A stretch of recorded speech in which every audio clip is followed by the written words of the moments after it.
네, 테셋 문제풀이입니다. 79회에 기출되었고요. 16번으로 기출되었습니다. 테셋은 나왔던 문제가 또 나오는 그런 류의 시험이기 때문에 79회뿐만 아니라 다른 회차에도 이 문제가 나왔었을 수 있고요. 그리고 앞으로도 나올 수 있습니다. 아무튼 여러분들 갖고 계신 시중 기출문제집에는 79회에 16번으로 이 문제가 수록이 되어 있을 겁니다. 실물 투자에 가장 좋지 않은 명목 이자율과 인플레이션율의 조합은 이렇게 되어 있고요. 답은 2번이고, 이 문제가 여러분들 가장 많이 보시는 교재가 아마 에듀윌에서 발간하는 그 테스 기출문제집일 것 같은데요. 여기에 해설이 실질 이자율을 가지고 풀었어요. 실질 이자율이 가장 높은 2번이 실물 투자에 가장 좋지 않은 조합이다라고 풀었는데, 이게 경제학을 한 대학교 명문대 경제학과 한 대학교 2학년 정도, 대학교 2학년 3학년 정도 학생이라면 요 해설을 보면 바로 이해가 돼요. 실질 이자율이 가장 높은 2번이 실물 투자에 가장 좋지 않은 조합이다라는 게 이해가 될 텐데, 테셋을 공부하시는 아마도 이 영상을 보고 계실 여러분들께서는 명문대 경제학과의 2, 3학년 학생이 아니죠. 대부분 학점은행제 이렇게 준비하시는 그런 경제학 또는 경영학 이런 초심자분들이시기 때문에 이 해설이 이해가 안 될 겁니다. 그래서 저는 이런 방식 말고 다른 방식으로 이 문제를 이해시켜 드릴 거예요. 다른 접근법을 쓸 거예요. 자, 명목 이자율이 있고 인플레이션율이 있습니다. 우리가 돈이 한 푼도 없어요. 돈이 한 푼도 없는 사람이 부동산에 투자하고 싶다고 합시다. 그러면 돈이 한 푼도 없으니까 은행 가서 빌려서 부동산을 사야겠죠. 부동산이 현실에선 이런 일이 없을 테지만 그냥 100만 원짜리라고 할게요. 자, 100만 원을 은행에 가서 빌려요. 그러면 자, 만기는 1년이라고 하겠습니다. 그럼 나는 1년 뒤에 돈을 갚아야 돼요. 근데 이자를 붙여서 갚아야겠죠. 이자가 얼마가 붙을까요? 3만 원 붙어요. 지금 동그라미 1번 풀고 있는 거예요. 3만 원 붙어요. 자, 100만 원에 이자 3%를 더 붙여가지고 1년 뒤에는 103만 원을 내줘야 되는 거예요. 103만 원. 그쵸? 여기는 내가 갚을 돈입니다. 갚을 돈. 네, 은행 가서 지금 100만 원 빌리면 이자가 3%가 붙어서 103만 원을 내야 돼요. 자, 그리고 지금 100만 원 빌려왔죠? 이 100만 원 가지고 내가 건물을 사는 겁니다. 건물을 100만 원에 샀어요. 그러면 1년 뒤에 건물 가격이 오르겠죠. 그런데 얼마만큼 오를 거라고 우리는 예상할 수 있습니까? 자, 인플레이션율이 4%라는 얘기는 시장에 있는 모든 제어와 서비스의 가격이 평균적으로 4% 올랐다라는 뜻입니다. 그렇죠? 사과 가격도 4% 올랐고, 노트북 가격도 4% 올랐고, 미용실 가격도 4% 올랐고, 사우나 가격도 4% 올랐고, 그렇죠? 그럼 우리 건물 가격도 아마 4% 오를 거라고 기대할 수 있습니다. 4%. 네. 그럼 내가 100만 원 주고 산 건물이 104만 원이 됐어요. 1년 뒤에. 네.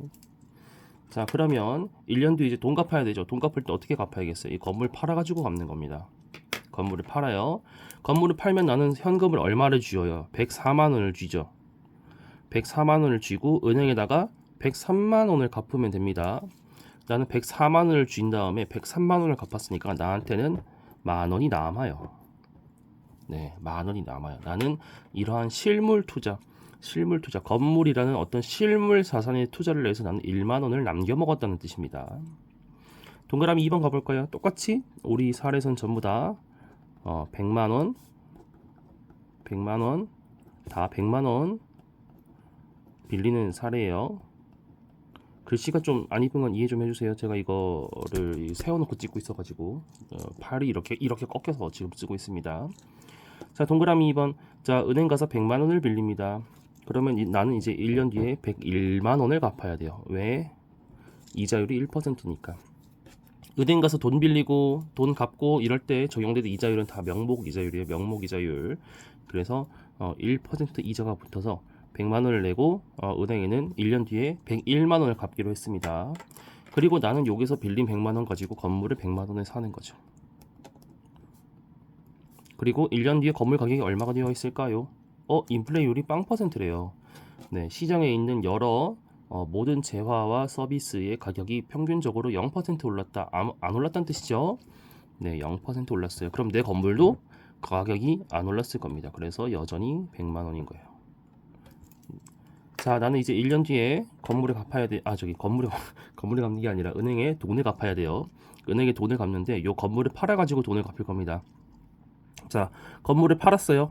그럼 나는 현금 100만 원을 쥐죠. 현금 100만 원을 쥐고 은행에는 101만 원을 갚아요. 나는 현금 100만 원 있는데 101만 원을 갚아요. 나는 1만 원 손해가 납니다. 동그라미 2번의 경우에는 실물 투자를 했더니 1만 원의 손해가 납니다. 자, 3번. 자, 100만 원을 빌려요. 은행 이자는 2%인 겁니다. 그럼 나는 1년 뒤에 102만 원을 갚아야죠. 2% 102만 원을 갚아요. 이 100만 원 빌린 거 가지고 이제 건물을 삽니다. 빡큐가 됐네. 미안, 죄송합니다. 자, 100만 원으로 건물을 샀더니 1년 뒤에 건물 가격이 5% 올라요. 5%. 그러면 건물은 105만 원이 되죠. 그러면 난 이 105만 원짜리 건물을 팔아서 현금 105만 원을 손에 쥐고 은행에는 102만 원을 갚죠. 그럼 나는 얼마가 남아요? 3만 원 남는 거죠. 105만 원 현금으로 102만 원만 갚았으니까 나는 3만 원 남은 거죠. 그러니까 이러한 실물 투자를 해서 건물에 투자를 해서 나는 3만 원을 남겨먹은 거죠. 이제 4번, 5번 빠르게 해봅시다. 자, 4번 101만 원 갚아야겠죠. 이자가 1%니까 이거로 100만 원짜리 건물을 사면 이 건물은 나중에 103만 원이 되어 있겠네요. 네, 인플레이션율이 3%니까 자, 그러면 103만 원의 현금으로 101만 원을 갚고 나는 2만 원 남겨 먹습니다. 마지막 동그라미 5번입니다. 100만 원 지금 100만 원을 빌리는데 와, 이자가 해자네요. 네. 대출 이자가 안 나와요. 네. 대출 이자가 안 나와서 원금 100만 원만 그대로 갚으면 됩니다. 이자를 안 갚아도 되네요.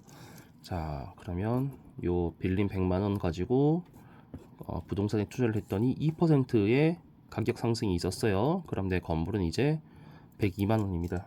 102만 원을 돈 주고 이제 현금화해서 건물을 팔아서 은행에다가 100만 원을 갖고 나면은 나는 2만 원이 남습니다. 이렇게 쭉 분석을 해놓고 보니까 2번은 손해나죠.